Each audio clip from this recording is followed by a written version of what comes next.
Ohm's law. According to this law, the current flowing through a conductor is directly proportional to the potential difference applied across its end. It means I is proportional to V, or we can say V is proportional to I. And we have to remove the sign of proportionality, so V is equal to Ri or IR. Ri is the constant of proportionality, and this is called the resistance of the conductor. And the graph between the V and I is a straight line because I is proportional to V. Resistance is the property by the virtue of which it opposes the flow of charge through the conductor, and it is given by Ohm's law. So V is equal to IR, so R we can say V upon I. SI unit, you can see V is volt, I is ampere, so volt per ampere, and the name given to this volt per ampere is ohm. So 1 ohm is equal to 1 volt upon 1 ampere. So 1 ohm can also be defined from here that if potential difference 1 volt is applied across a conductor and the current flowing through is 1 ampere, then the resistance of the conductor is 1 ohm. And now we come to the factors on which the resistance of a conductor depends upon.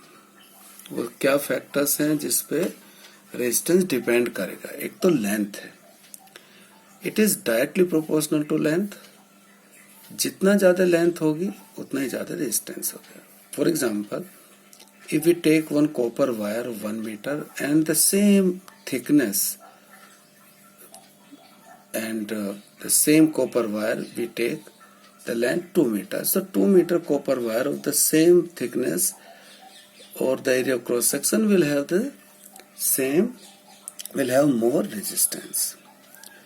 And as you see, this is the area of cross section A.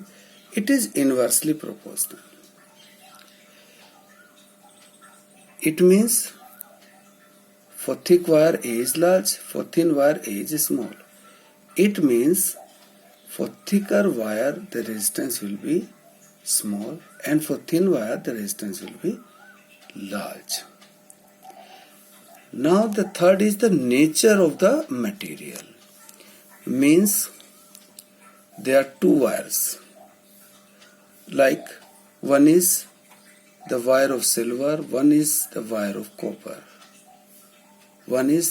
another is the wire of iron. So they will be having the different, and they are having the same length and same area of cross section, they will be having the different resistances. If you combine all the factors, then it will be R is equal to rho L upon A. Rho is called the resistivity of the material of the conductor, or the other name is specific resistance. It depends upon the nature of the conductor and temperature.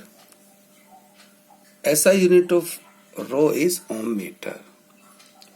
You can simply find out the unit, because from here you see rho can be written as RA upon L, and R is ohm, A is meter square, L is meter, so ohm meter.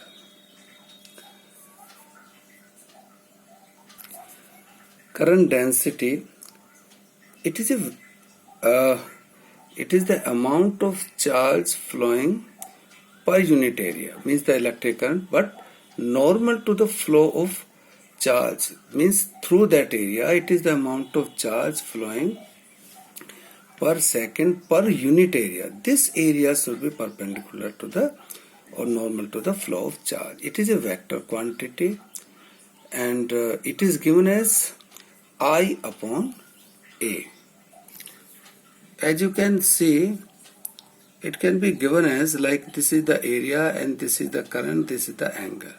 So it can be written as I is equal to JA cos theta, or I is equal to J dot A. This is the scalar product of current density and the area, not area vector. as you have seen in the first chapter while discussing the concept of electric flux. SI unit of current density is ampere per meter square. Now the term is conductance. The conductance is simply the reciprocal of resistance. As you see, R is having the SI unit ohm, so its SI unit is ohm inverse or MHO or Simon. Similarly, conductivity. Conductivity is the reciprocal of resistivity, and its SI unit is ohm inverse, meter inverse, mho meter inverse or Simon meter inverse.